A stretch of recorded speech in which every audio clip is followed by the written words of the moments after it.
Hello, അപ്പോൾ ഇന്നത്തെ സ്നാക്സാണ് ആലു ബോണ്ട. ആലു ബോണ്ട ഞാൻ ബാംഗ്ലൂർ പഠിക്കുമ്പോഴാണ് ഫസ്റ്റ് ടൈം കഴിക്കുന്നത്. എൻ്റെ ഹോസ്പിറ്റലിൻ്റെ തൊട്ടടുത്തുള്ള ക്യാൻറ്റീനിൽ ആലു ബോണ്ട ഉണ്ടായിരുന്നു കേട്ടോ. അപ്പോൾ ഒരു കന്നഡ അങ്കിളാണ് ഉണ്ടാക്കിയിട്ടുണ്ടായിരുന്നത്. സോ ആ അങ്കിളിൻ്റെ അടുത്ത് പോയിട്ട് ഞങ്ങളിങ്ങനെ ചോദിക്കുമായിരുന്നു ആലു ബോണ്ട എഷ്ടു എന്ന വാക്ക് മാത്രമേ ഞങ്ങൾ ഫസ്റ്റ് ഇയർ പോയ സമയത്ത് എനിക്ക് അറിയണ്ടായിരുന്നുള്ളൂ. എഷ്ടു മീൻസ് എത്ര രൂപയാണ് എന്നാണ്.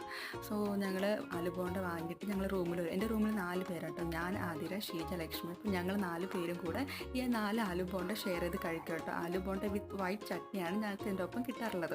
അപ്പോൾ ഞങ്ങൾ അത് കഴിച്ച കാര്യങ്ങളൊക്കെയാണ് ഞാൻ ഈ ആലു ബോണ്ട ഉണ്ടാക്കിയ സമയത്ത് എൻ്റെ ഓർമ്മയിൽ ഉണ്ടായിരുന്നത്. അതാണ് ഞാൻ നിങ്ങളോട് ഷെയർ ചെയ്യുന്നത്.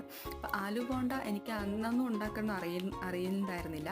അതിനുശേഷം ഞാൻ ഫസ്റ്റ് ടൈമാണ് ആലു ബോണ്ട ഉണ്ടാക്കി നോക്കിയത്. എന്താണ് സ്നാക്സ് ഉണ്ടാക്കാൻ ആലോചിച്ചപ്പോഴാണ് ആലു ബോണ്ടയെക്കുറിച്ച് എനിക്ക് ഓർമ്മ വന്നത്. അപ്പോൾ തന്നെ വിചാരിച്ചു ഓക്കെ ആലു ഉണ്ട്, ഉണ്ടാക്കി നോക്കാമെന്ന്. അപ്പോൾ ഉണ്ടാക്കിയപ്പോഴത്തേക്ക് ഇഷ്ടമായി.